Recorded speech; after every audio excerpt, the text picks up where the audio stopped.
नमस्कार दोस्तों, मैं हूँ ईशा और आप देख रहे हैं हिंदुस्तान उदय। आज हम बात करने वाले हैं महापर्व छठ पूजा की, जो सिर्फ एक त्योहार नहीं बल्कि आस्था, तपस्या और प्रकृति के प्रति श्रद्धा का एक सबसे सुंदर उदाहरण है। और जैसा कि आप सब जानते हैं, आज यानी 25 अक्टूबर से छठ पूजा की शुरुआत हो चुकी है और आज का दिन कहलाता है नहाय खाए। तो चलिए जानते हैं इस पावन पर्व के 4 दिनों का महत्व, परंपराएं और इसके पीछे की पौराणिक कथा और वैज्ञानिक बातें। छठ पूजा की शुरुआत नहाय खाए से होती है।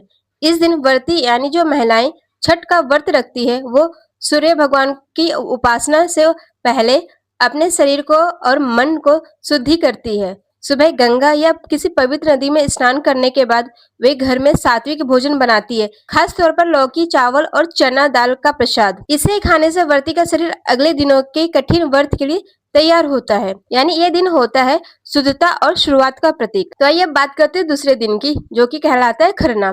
दूसरे दिन होता है खरना, जिसमें व्रती पूरे दिन निर्जला व्रत रखती है और शाम को गुड़ की खीर बनाती है, रोटी और केला का प्रसाद बनाकर सूर्य को अर्घ्य देती है। इसके बाद ही वो खुद प्रसाद ग्रहण करती है। इसे खरना प्रसाद कहा जाता है और यही प्रसाद सबको बांटा जाता है। इस दिन वातावरण में एक अलग ही पवित्रता और सकारात्मक होती है। अब आते हैं तीसरे दिन और चौथे दिन की, जो कि संध्या अर्घ्य और उषा अर्घ्य होता है। तीसरे दिन की शाम को व्रती सूर्य अस्त के समय डूबते हुए सूर्य को अर्घ्य देती है। इसे संध्या अर्घ्य कहा जाता है। और चौथे दिन सूर्य उदय के समय उषा अर्घ्य दिया जाता है। यही क्षण होता है जब व्रती का कठिन व्रत पूरा होता है। लोग नदी, तालाब या घाट पर परिवार समेत एकत्र होकर सूर्य भगवान से संतान सुख, समृद्धि और स्वास्थ्य की प्रार्थना करते हैं। तो आइए अब हम बात करते हैं पौराणिक कथाओं के बारे में। अगर हम पौराणिक दृष्टि से देखें तो छठ पूजा की जिक्र महाभारत और रामायण दोनों में मिलता है। कहा जाता है कि द्रौपदी ने छठ व्रत रखकर पांडवों की सारी परेशानियां दूर की। वहीं भगवान श्री राम और माता सीता ने भी वनवास से लौटने के बाद कार्तिक मास के शुक्ल पक्ष की षष्ठी को सूर्य देव की आराधना की थी। इसी कारण से छठ को सूर्य उपासना का सबसे प्राचीन पर्व माना जाता है। और अब हम बात करते हैं वैज्ञानिक दृष्टि से। अगर हम वैज्ञानिक दृष्टि से देखें तो छठ पूजा में सूर्य की किरणों के संपर्क में आने से शरीर में विटामिन डी का स्तर बढ़ता है और इम्यून सिस्टम मजबूत होता है। साथ ही सूर्य को जल अर्पित करने की प्रक्रिया से वातावरण में ऊर्जा संतुलन बना रहता है।